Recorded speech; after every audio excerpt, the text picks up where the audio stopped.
Okay viewers, so this is the loaner. I had to give the X7 for oil change and some regular maintenance. This is 2024 BMW X5. It's not the top of the line package, but it's I think pretty well equipped. And exterior wise they haven't made much or many changes, but interior is updated significantly, and love this interior color overall. And I'll just give you some of my initial impressions for the interior mainly. Exterior is pretty similar to the last one, so there's nothing much to talk about. And my favorite part about this car is the new key. Simply love it.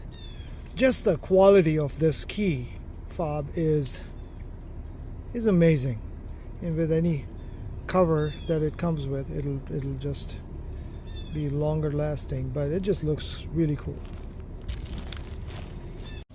And as you can hear, they have that's the display that they've changed, which is way more substantial now, the gauge cluster specifically, and the beeps are look at that. So they have changed the typical beeps that we used to have now. All right, the other thing that the change that they've made is they have taken out the USB, regular USB type A, I believe. This is USB-C only in the center console, and a little bit more hard plastic than the last one, but overall it's pretty good. So back to the main screen. So over here, as you can see, the menu system is a lot better. Just wanted to do a quick initial impressions review of the new updated X5 with the new infotainment system. And the rest of the car seems very similar, but the interior appointments are nicer for sure. Yes, so overall quality is impressive. I like this carbon fiber trim, and that X5 logo with these arrows on either side basically lights up at night. The gauge cluster is a lot better, and that was the moot point. I have an X7, and this is a loaner because I had to get some maintenance done on it, regular maintenance. So this gauge cluster is a lot more meaningful. For instance, when I reversed, it also showed me what's going on with the sensors over here, and a meaningful map, more meaningful map here. But overall, the crisp display of this infotainment is the highlight of it. I don't like the integration as much because it seems like it's just put on top of, or it's just resting with the, I guess, dash, and it's not that well integrated. But overall usefulness of this screen is it cannot be questioned. I think Mercedes GLS and others with the same kind of display have the similar function. I think theirs is a little bit more curved, but I personally think that the display in this is crisper than the Mercedes. Then overall, they have kept the same interior appointments, except the vents they have changed, and on that side also. And overall, this is a better display. I mean, it's like a joystick, and it's very easy to adjust, and it doesn't feel all that high quality, but it's not bad quality either. The biggest change is that they've gotten rid of the shifter, and now you have this electronic display. I mean, there was an electronic shifter to begin with, and in order to go in S, previously you had to come to the left. Now you just press it again, it goes in S, which is sport, and then press it back, it comes back to the D mode. So these are some of the highlights of the interior changes. The other bigger change is the heads-up display, which is crisper. Let me see if I can show it to you. I guess it's got more features, and when I say more features, even the previous one is one of the best heads-up displays that is in the market. It's very comprehensive in its information. So overall, positive impressions for these interior updates. And as far as driving experience is concerned, it's typical BMW. This one is X5, but X7 and X5 are very similar.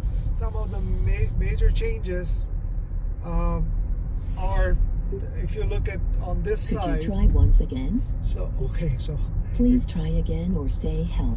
Cancel. All right. So as soon as I call the name with the B, it just picks up what I'm talking and it's trying to translate and make sense of it. So in this area, I'm not sure. Maybe it's an option in X5's upper trims, but in the X7 you also have the adaptive mode, which tries to keep a balance in while riding between sport and comfort, and it just adjusts the suspension and throttle response and everything accordingly as best as it can. I found that in extreme conditions, you're better off choosing the sport mode if you really need to enjoy the car.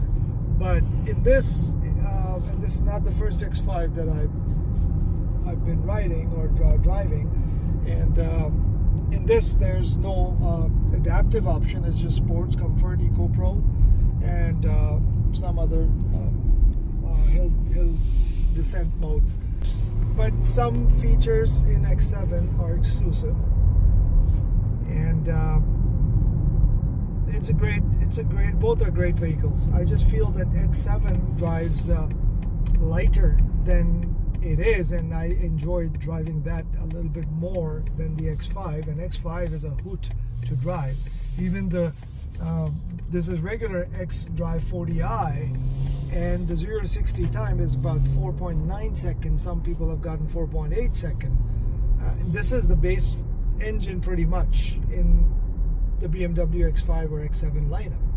That's commendable. Compare that to some of the highest performance trims, just like the Acura MDX Type S, which I love for the quality, styling, and everything else from all perspectives. But when you talk about performance and gas mileage, they just fall flat. I mean, 0 to 60 time of around 5.4 and 5.5 seconds, or maybe 5.2, 5.3. That's the best number I've seen, with 21 miles per gallon. For the MDX Type S is just unacceptable, and that has a 10-speed automatic. X7, in my X7, on an average on a highway doing 75 or whatever the speed limits are, and basically higher speeds. If you're maintaining, you're not going crazy on it, you can easily get 25, 26, and depending upon conditions, maybe more. But generally around 25 miles per gallon is not hard to achieve on the X7. Same thing with X5, you can add another mile or two per gallon.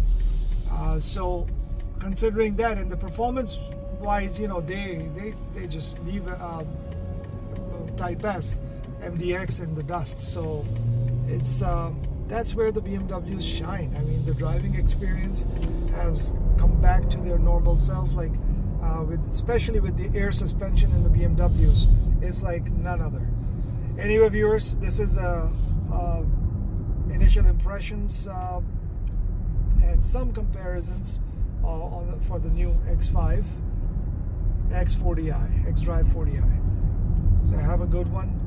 Give me your feedback in comments, and if you own one of these, how do you like it, or what are the pros and cons of ownership of this?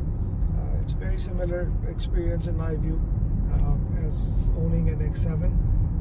X7 is just a little bit more enhanced. That's all. Take care. Have a good one.